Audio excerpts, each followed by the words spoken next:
ada suatu isu menarik tentang kemiskinan ekstrim. Nah, masyarakat boleh dikatakan belum bisa membedakan antara kemiskinan dan kemiskinan ekstrim. Sehingga ketika Pak PJ menyampaikan bahwa kemiskinan ekstrim di Buleleng menurun bahkan sampai nol, ada kritikan, ada sindiran dari masyarakat, Pak. Ternyata banyak juga.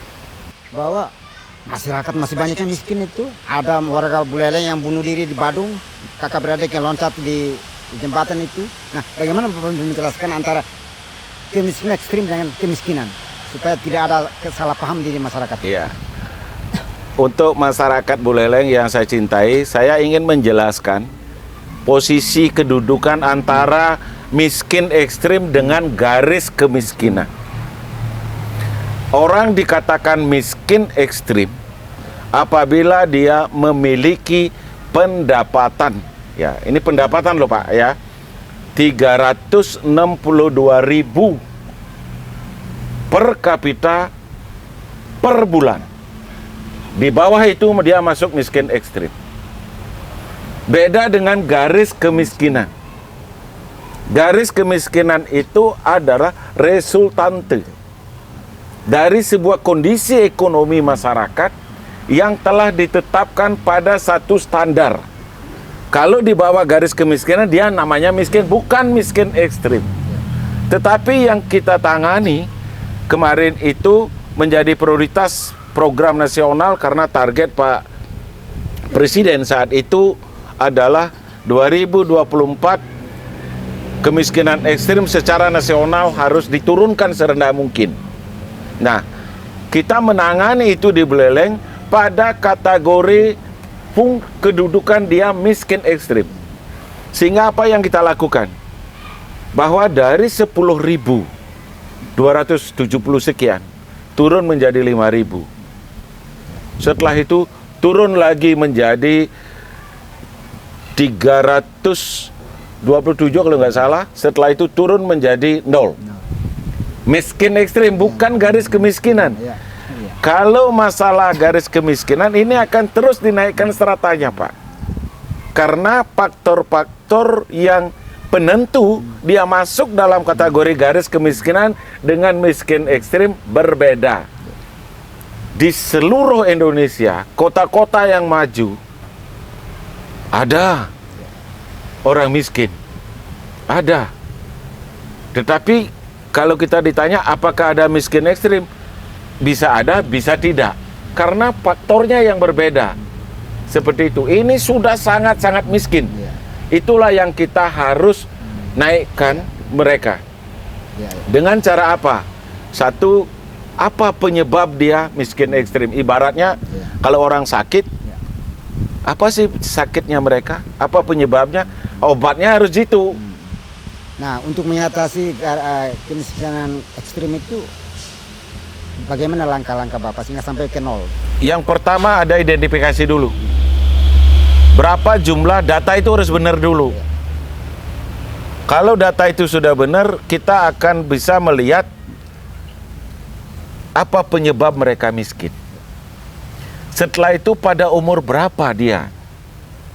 Karena kalau pada umur usia kerja, kita harus carikan dia pekerjaan. Gitu. Pada saat dia mencarikan pekerjaan, ternyata dia tidak mampu memiliki rumah layak huni. Kita bantu rumahnya. Setelah itu, kita berikan prioritas dia untuk pengobatan gratis, beasiswa miskin gratis. Setelah itu, pendapatan mereka harus di atas 362.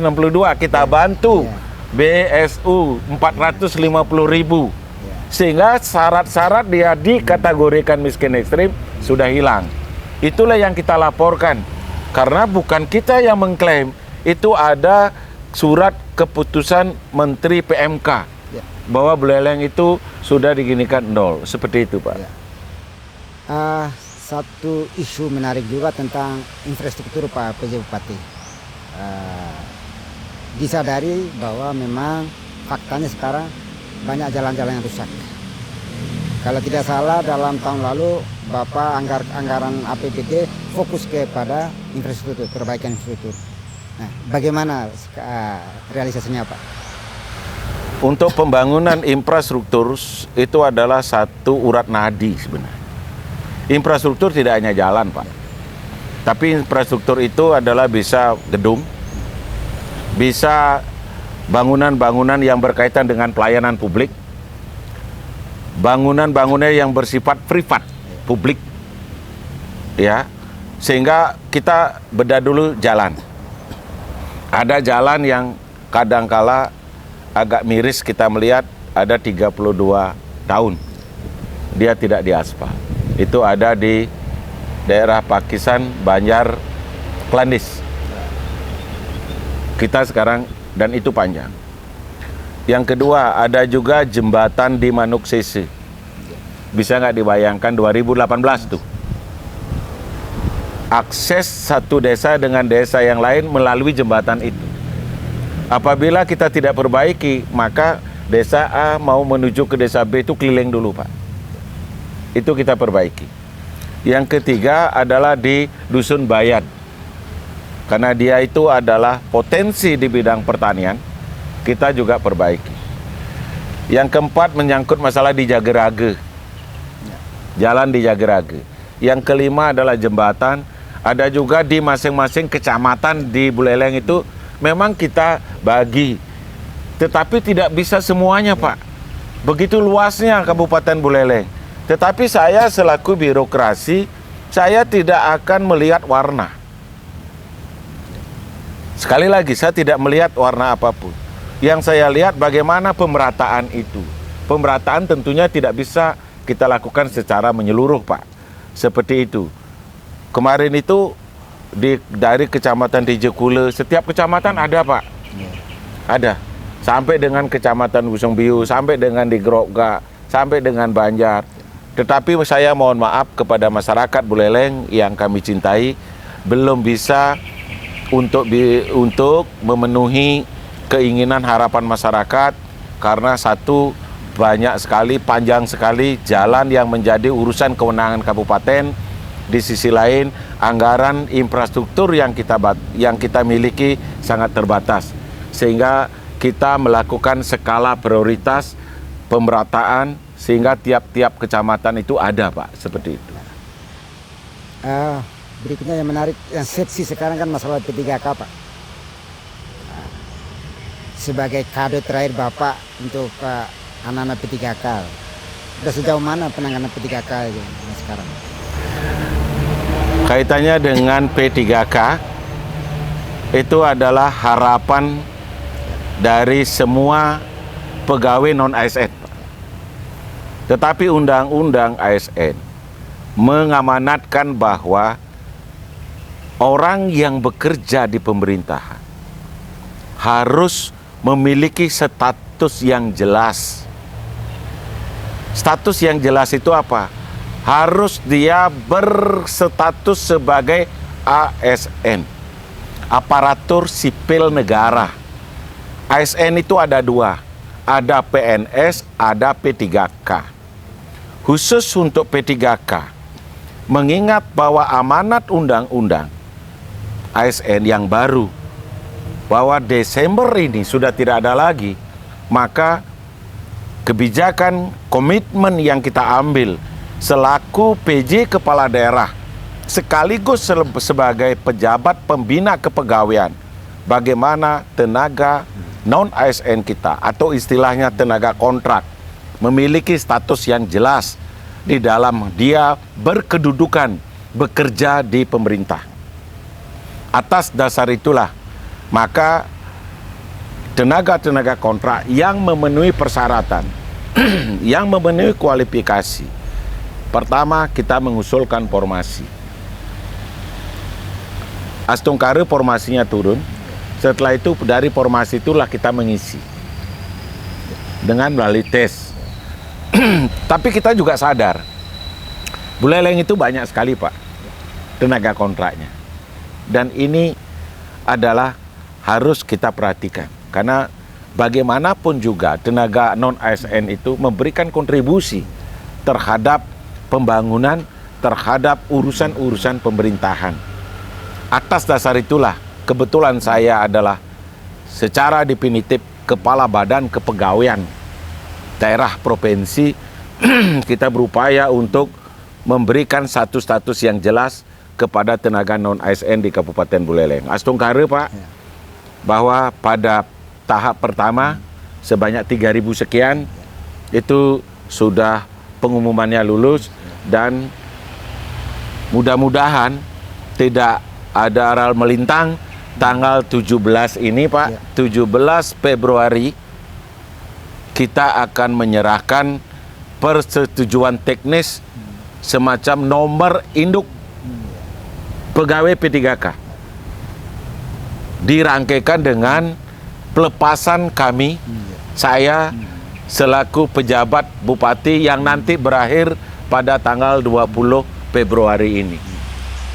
Sepengetahuan kami, berarti ini Buleleng menjadi yang pertama untuk melakukan penyerahan jenis NIP kepada P3K, Pak? Iya, karena saya terus terang saja, saya ini awalnya adalah orang kecil juga, Pak. Kita merasakan bagaimana menjadi orang kecil. Orang kecil itu butuh perhatian, butuh komitmen. Sehingga saya selaku pejabat kepala daerah, pejabat pembina kepegawaian, saya kawal betul agar tidak ada yang tercecer. Sehingga dari tesnya pun saya koordinasikan agar tidak jauh-jauh tesnya. Hanya Buleleng saja yang tesnya di Kabupaten Buleleng. Nanti penyerahan persetujuan teknis atau NIP nanti itu juga mungkin pertama di Indonesia. Ya. Buleleng itu nanti tanggal 17 ini. Seperti itu. Setelah apa yang kita lakukan tuntas, saya juga agak lega. Sekaligus terharu untuk meninggalkan tugas-tugas saya dari masa bakti saya sampai dengan tanggal 20 ini, Pak. Berarti sebagai kado Bapak yang terakhir untuk anak-anak P3K ya? Iya, boleh dikatakan seperti itu, tetapi pada periode kedua saya akan coba juga kawal, Pak. Karena kebetulan pada periode kedua sangat beririsan dengan tugas-tugas saya selaku Kepala BKD Provinsi, Pak. Ya, paling tidak kita akan kawal dari provinsi, koordinasikan, komunikasikan dengan Kepala BKN, seperti itu. Terakhir, Pak, adakah pesan Bapak kepada Bupati dan Wakil Bupati terpilih untuk kepemimpinan 5 tahun ke depan, Pak? Saya memiliki pandangan bahwa Bupati, Wakil Bupati terpilih telah memiliki satu perjalanan panjang di bidang pemerintahan. Pak Dr. Sucidre, dia sudah 10 tahun jadi wakil bupati. Dia memiliki dan dia masuk di dalam urusan pemerintahan. Wakil bupatinya adalah dulu ketua DPRD. Sudah aral melintang di bidang sosial kemasyarakatan. Dua orang ini, bupati, wakil bupati yang memiliki pengalaman panjang untuk mengelola pemerintahan, sehingga saya memiliki keyakinan bahwa Buleleng di bawah kepemimpinan beliau, Astungkare, bisa lebih baik, Pak. Bisa lebih baik dari sekarang dan bisa bersaing di tingkat kabupaten kota di Bali, bisa menunjukkan kapasitasnya di tingkat nasional. Harapan saya seperti itu, karena bagaimanapun juga masyarakat sangat mendambakan seorang pemimpin yang mampu membawa Buleleng ke arah yang lebih baik, seorang pemimpin yang mampu meningkatkan kesejahteraan masyarakatnya, seorang pemimpin yang mampu memberikan pelayanan kepada masyarakat. Hanya pesan saya, jangan sakiti hati masyarakat. Seperti itu. Sekarang closing statement, Pak. Closing statement untuk teman-teman ASN dan masyarakat Buleleng sebelum Bapak meninggalkan tempat ini. Terakhir, Selama 2,5 tahun ini saya bekerja, itu saya rasakan mendapat dukungan yang sangat maksimal dari aparatur sipil negara, dari pegawai di pemerintah Kabupaten Buleleng. Begitu juga dukungan yang kuat dari segenap anggota DPRD Kabupaten Buleleng, tokoh-tokoh masyarakat, LSM, wartawan atau media. Setelah itu adalah dari Perbekel, tokoh adat dan sebagainya. Atas dasar itulah, izinkan saya mengucapkan terima kasih dan memberikan apresiasi kepada segenap jajaran pemerintah Kabupaten Buleleng yang telah membantu kami sehingga bisa melaksanakan tugas-tugas ini selamat sampai tanggal 20. Kepada segenap anggota DPRD sebagai representasi wakil masyarakat, wakil rakyat, telah memberikan dukungan, barahan, kritikan yang konstruktif untuk membawa Buleleng ini ke arah yang lebih baik. Tentunya selama kebersamaan ini, ibarat manusia, tidak ada gading yang tak. Tidak ada manusia yang sempurna. Saya adalah banyak memiliki keterbatasan. Oleh karena itulah, apabila ada hal-hal yang kurang berkenan, karena saya murni setelah ditugaskan untuk membangun Buleleng, kebetulan saya juga asli orang Buleleng, izinkanlah kami mohon maaf yang sebesar-besarnya. Dan mari kita membangun Buleleng tidak hanya kapasitas sebagai saya selaku pejabat kepala daerah, dimanapun saya bertugas, pasti saya akan terus ikut memberikan kontribusi untuk pembangunan Buleleng yang kita cintai ini. Izinkanlah permohonan maaf kami kepada seluruh elemen masyarakat, pemerintah, DPRD, tokoh masyarakat, manakala selama 2,5 tahun ini ada hal-hal yang kurang berkenan. Saya mohon maaf yang sebesar-besarnya. Sahabat Sinar Timur TV, selama 2,5 tahun Bapak PJ Bupati menjabat telah mempersembahkan banyak karya kepada daerah ini, telah mempersembahkan banyak karya kepada masyarakat Buleleng.